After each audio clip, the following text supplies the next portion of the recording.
السلام علیکم ورحمۃ اللہ وبرکاتہ۔ کیسے ہیں آپ لوگ؟ اللہ سے دعا کروں کہ اللہ تعالیٰ آپ کا حامی اور ناصر ہو، آپ کی ہر وش پوری کرے۔ بسم اللہ الرحمن الرحیم۔ سبب نزول اس کا، اہل جہالت کی عادت تھی کہ اپنے کاموں کو بتوں کے نام سے شروع کرتے تھے۔ اس رسم جاہلیت کو مٹانے کے لیے قرآن کی سب سے پہلی آیت جو جبرائیل علیہ السلام لے کر آئے، اس میں قرآن کو اللہ کے نام سے شروع کرنے کا حکم دیا گیا۔ اقرأ بسم ربک۔ آپ صلی اللہ علیہ وسلم نے بھی ابتدا میں ہر کام کو اللہ کے نام سے شروع کرنے کے لیے بسمک اللہم کہتے اور لکھتے تھے۔ جب آیت بسم اللہ الرحمن الرحیم نازل ہوئی تو انہیں الفاظ کو اختیار فرما لیا اور ہمیشہ کے لیے سنت جاری ہو گئی۔ قرآن مجید میں 114 بار بسم اللہ آئی ہے، ایک بار سورت نمل کے اندر اور 113 بار باقی سورتوں کے آغاز میں۔ سورت توبہ میں بسم اللہ نہیں لکھی جاتی۔ بندے کے لیے کسی کام کا سب سے بہتر آغاز یہ ہے کہ وہ اپنے کام کو اپنے رب کے نام سے شروع کرے۔ وہ ہستی جو تمام رحمتوں کا خزانہ ہے، جس کی رحمتیں ہر وقت ابلتی رہتی ہیں، اس کے نام سے کسی کام کا آغاز کرنا گویا یہ اس دعا سے کرنا ہے کہ تو اپنی تمام رحمتوں کے ساتھ میری مدد پہ آ جا اور میرے کام کو خیر و خوبی کے ساتھ مکمل کر دے۔ یہ بندے کی طرف سے اپنی بندگی کا اعتراف ہے اور اس کے ساتھ اس کی کامیابی کی ضمانت ہے۔ اسلامی تہذیب کا پہلا قاعدہ ہے ہر کام اللہ کے نام سے شروع کیا جائے۔ قرآن کی یہ خصوصیت ہے کہ وہ مومن کے قلبی احساسات کے لیے صحیح ترین الفاظ مہیا کرتا ہے۔ بسم اللہ اور سورت فاتحہ، اس کا آپس میں اسی طرح کا تعلق ہے۔ سچائی کو پا لینے کے بعد فطری طور پر آدمی کے اندر جو جذبہ ابھرتا ہے، اسی جذبے کو ان الفاظ میں مجسم کر دیا گیا۔ ہر متکلم کی خواہش ہوتی ہے کہ اس کا کلام یا بیان یا تقریر یا تحریر ایسی جامع اور بہترین الفاظ سے شروع ہو جو سیدھا دل میں اتر جانے والی ہوں۔ قرآن کا افتتاح بسم اللہ سے ہوتا ہے۔ اس سے اندازہ لگایا جا سکتا ہے کہ جس جملے سے قرآن کا افتتاح ہوتا ہے اور جس جملے کو قرآن کی 114 سورتوں سے پہلے دہرایا گیا، وہ جملہ کتنا اہم اور کتنا جامع ہے۔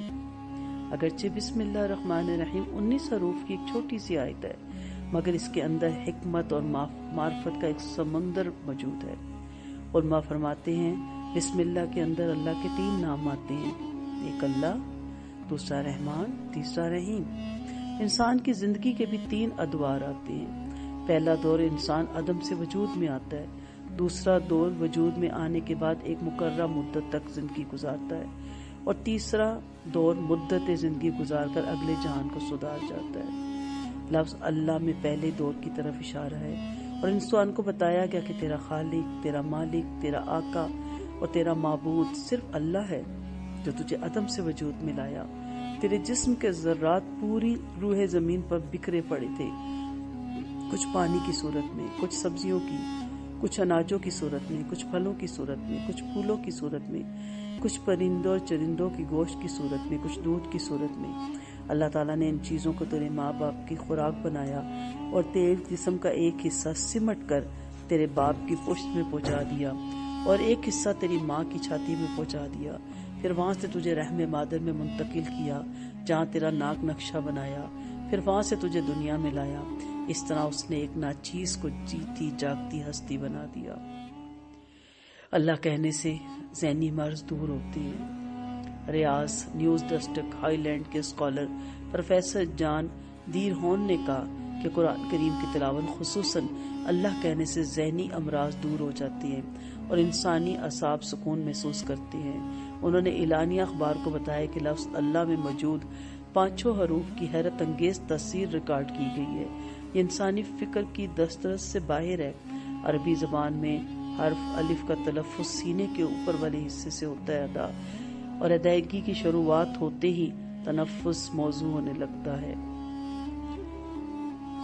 ہائی لینڈ کی زبان میں عربی کے الف کے بالمقابل اے آتا ہے۔ عربی کے حروف لام کا معمولی سا حصہ غیر ملکی زبانوں میں پایا جاتا ہے۔ اس کی ادائیگی پر زبان کی نوک پر جبڑے کا بلائی حصہ حرکت میں آتا ہے اور 2 سیکنڈ سے کم عرصے کے لیے توقیف کا عمل ہوتا ہے۔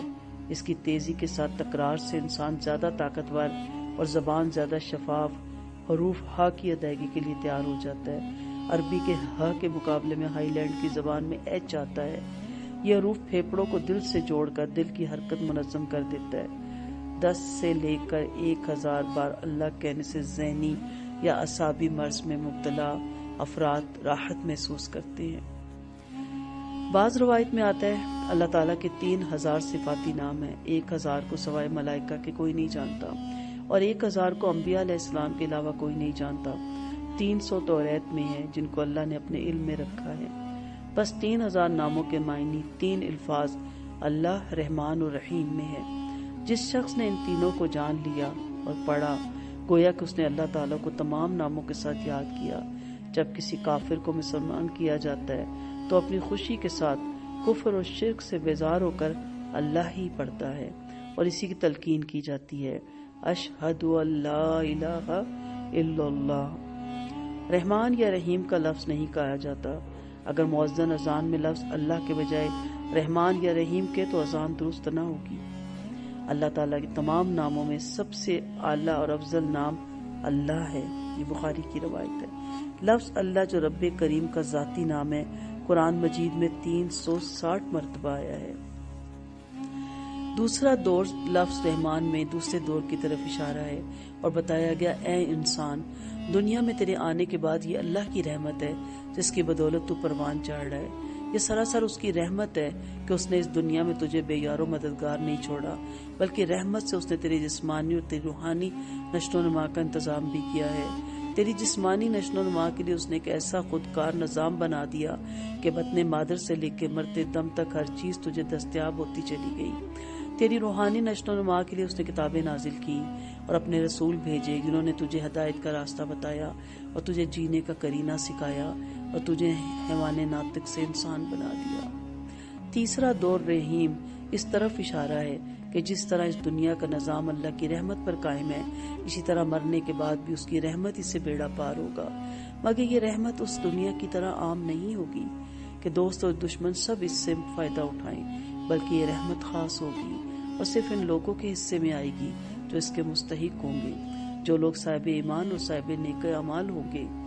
شاہ عبدالعزیز رحمۃ اللہ نے فرمایا کہ قرآن سے پہلے جتنی کتابیں اور صحیفے نازل ہوئے، ان کی تعلیمات اور خیر و برکت کو قرآن میں سمو دیا گیا۔ قرآن کی جملہ تعلیمات اور خیر و برکت کو سورۃ فاتحہ میں سمو دیا گیا اور سورۃ فاتحہ کی تمام تعلیمات اور خیر و برکت کو بسم اللہ الرحمن الرحیم میں سمو دیا گیا۔ اسلام نے ہر کام کو اللہ کے نام سے شروع کرنے کی ہدایت کر کے انسان کی پوری زندگی کا رخ اللہ تعالیٰ کی طرف اس طرح پھیر دیا کہ وہ قدم قدم پر اس حلف وفاداری کی تجدید کرتا ہے کہ میرا وجود اور میرا کوئی کام بغیر اللہ کی مشیت اور ارادے کے اور اس کی امداد کے نہیں ہو سکتا۔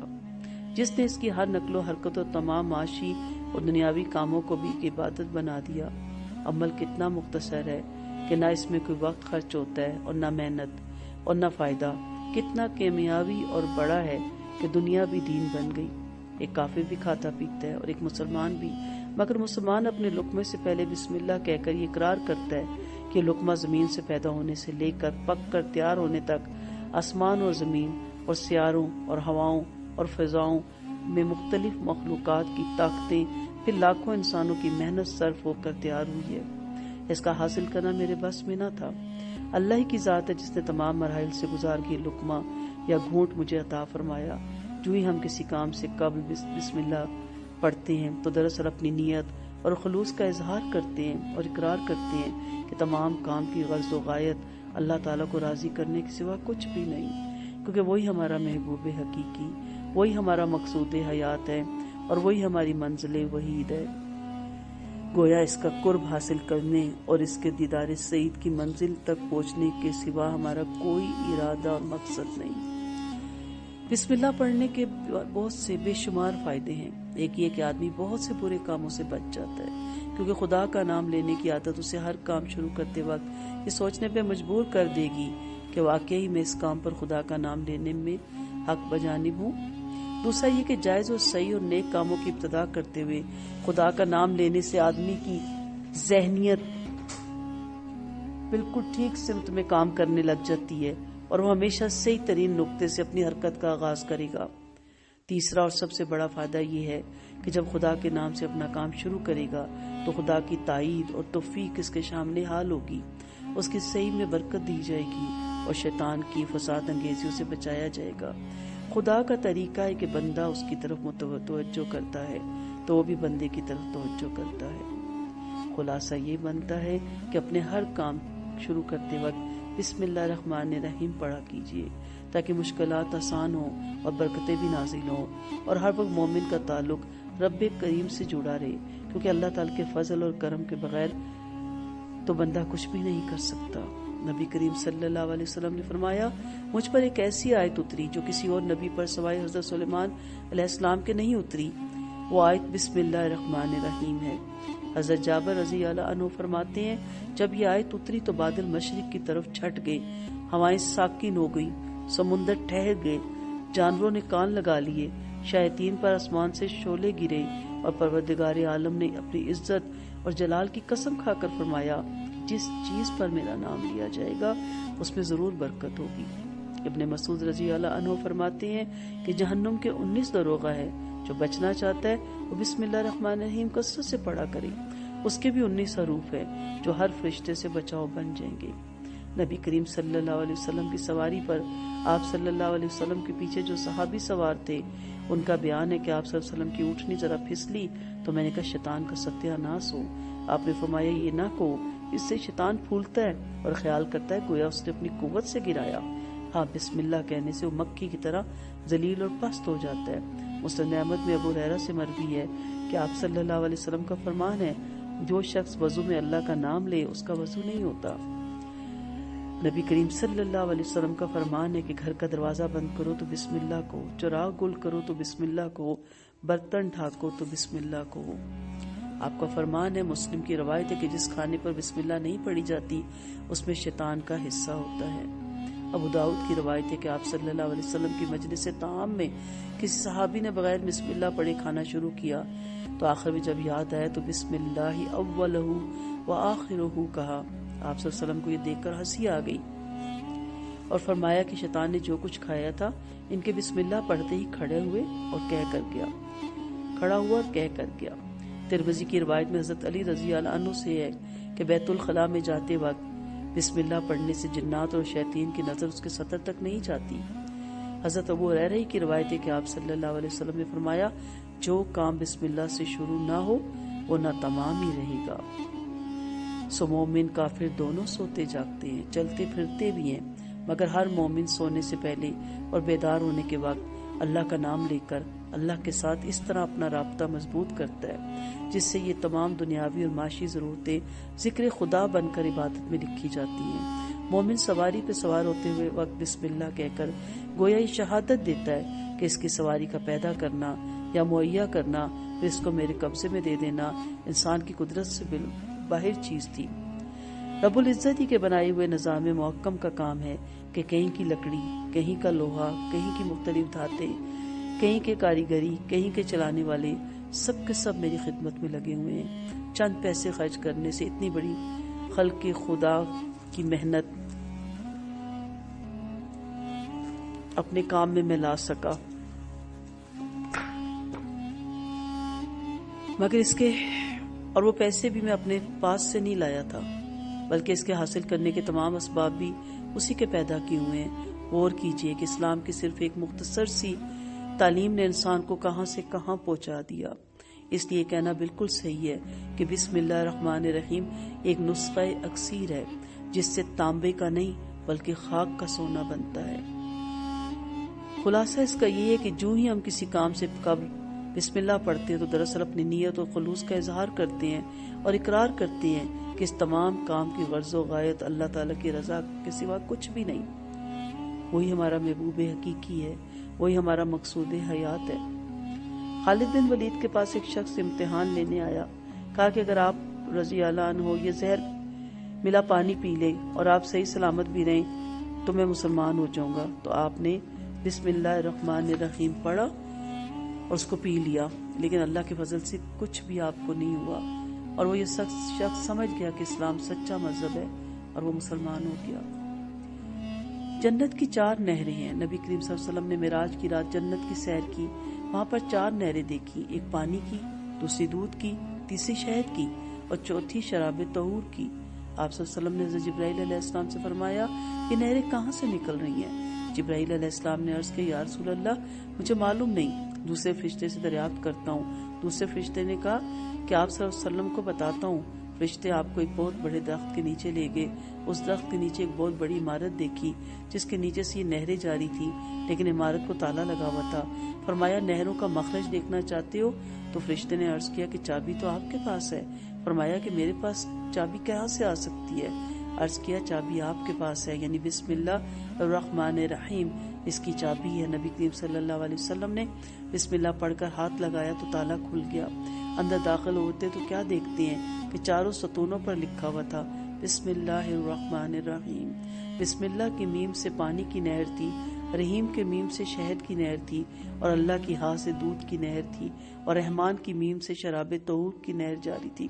آواز آئی کہ آپ کا جو امتی ایمان اور یقین سے بسم اللہ الرحمن الرحیم پڑھتا رہے گا 4 نہروں کا مستحق ہوگا۔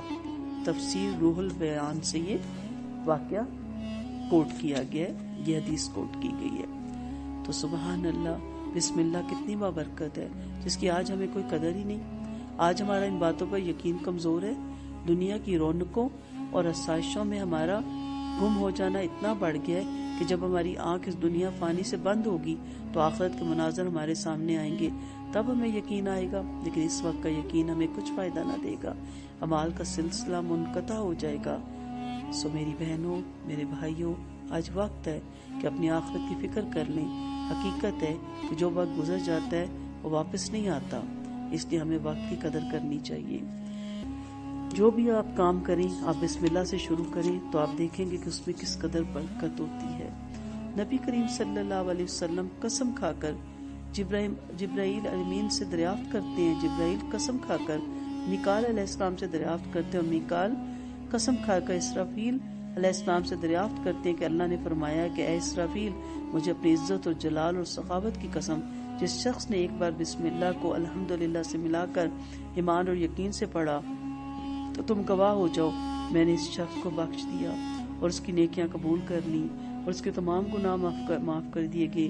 اس کی زبان کو آگ میں ہرگز نہ جلاؤں گا، اس کو عذاب النار اور عذاب قیامت کے بڑے خوف سے میں نجات دوں گا۔ رحمان رحمت کا سمندر، رحمت کا خزانہ، رحیم رحمت کو ہر وقت لوٹانے والا۔ ایک شخص کروڑ پتی ہے اور ہر وقت سخاوت بھی کر رہا ہے تو بات بنے گی، اور اگر وہ سخی نہ ہو اور امیر ہو تو عام لوگوں کو اس کے امیر ہونے کا کوئی فائدہ نہیں۔ لہٰذا دونوں صفات بیان کر دی گئی کہ رحمان یہ رحمت ہے اور رحیم ہر وقت لوٹانے والا۔ یہ اس لیے پڑھتے ہیں کہ انما الاعمال بالنیات، اعمال کا سارا دار و مدار نیت پر ہوتا ہے، یعنی کام ہم کیوں کر رہے ہیں؟ بسم اللہ الرحمن الرحیم، اللہ کے نام پر کر رہے ہیں، اللہ کے لیے کر رہے ہیں، اللہ کے نام سے شروع کر رہے ہیں، اللہ کو راضی کرنے کے لیے کر رہے ہیں، اللہ کا قرب حاصل کرنے کے لیے کر رہے ہیں، آخرت کی فکر کے لیے کر رہے ہیں، آخرت میں اپنے اللہ کے دیدار کے لیے ہم یہ کام شروع کر رہے ہیں۔ اس نے فرمایا ہر کام اللہ کے نام سے شروع کرو۔ ہم نے بسم اللہ کا مفہوم بہت ہی محدود کر دیا کہ بسم اللہ پڑھ کے کام کروں گا تو اس کام میں برکت ہوگی۔ مقصود یہ ہے کہ ہر کام اس نیت اور لگن سے کریں کہ اے اللہ میں یہ کام تیرے نام سے، تیرے لیے، تجھے راضی کرنے کے لیے کر رہا ہوں۔ ہمارے بڑے، ہمارے بزرگ ہمیں بتایا کرتے تھے، خواتین کے لیے خاص طور پہ، کہ آپ جو بھی کریں، سبزی کاٹیں، کوکنگ کریں، آپ بسم اللہ کی تسبیح کرتے رہیں۔ آپ دیکھیں گے کہ آپ کے اس رزق میں کتنی برکت ہوگی، اس کھانے میں کتنی برکت ہوگی، کتنے لوگوں کو وہ کافی ہو جائے گا، اور اس کھانے کی کتنی لذت ہوگی۔ ہماری خواتین جو ہماری بڑی تھیں وہ آٹا گوندتے ہوئے سر ڈھانپ کے بسم اللہ کر کے وہ بڑی قدر کرتی تھی آٹے کی، وہ آٹے کو واقعی اللہ کا رزق سمجھتی تھی اور اس میں کوئی شک بھی نہیں، اور اس کو بڑے اہتمام سے اس کو گوندتی تھی اور پیڑے بناتے وقت بھی بسم اللہ الرحمن الرحیم کرتی تھی۔ اب تو نہ قدر ہے آٹے کی نہ رزق کی، اس لیے اب رزق بہت ہے، کثرت بہت ہے، لیکن برکت نہیں ہے۔ اس وقت کثرت نہیں تھی لیکن برکت بہت تھی۔ اس لیے کوئی کام کریں، ہم یہ نہیں کہتے کہ آپ باوضو ہو کے تسبیح اٹھا کے چاہے نماز پہ بیٹھ کے اور 1000 دفعہ بسم اللہ الرحمن الرحیم پڑھیں۔ آپ جو کام کریں پڑھتی رہیں، آپ کا آٹا گوندھ رہی ہیں پڑھتی رہیں، آپ کوکنگ کر رہی ہیں آپ پڑھتی رہیں، آپ خود محسوس کریں گی کہ آپ کے رزق میں کس قدر برکت ہو گئی۔ اپنی دعاؤں کو میں ہمیں بھی یاد رکھیے گا، تمام ممبران کو یاد رکھیے گا۔ اللہ تعالیٰ ہم سب کو جنت الفردوس میں اکٹھا کر دے، اور اللہ تعالیٰ ہماری حامی و ناصر ہو۔ السلام علیکم ورحمۃ اللہ وبرکاتہ۔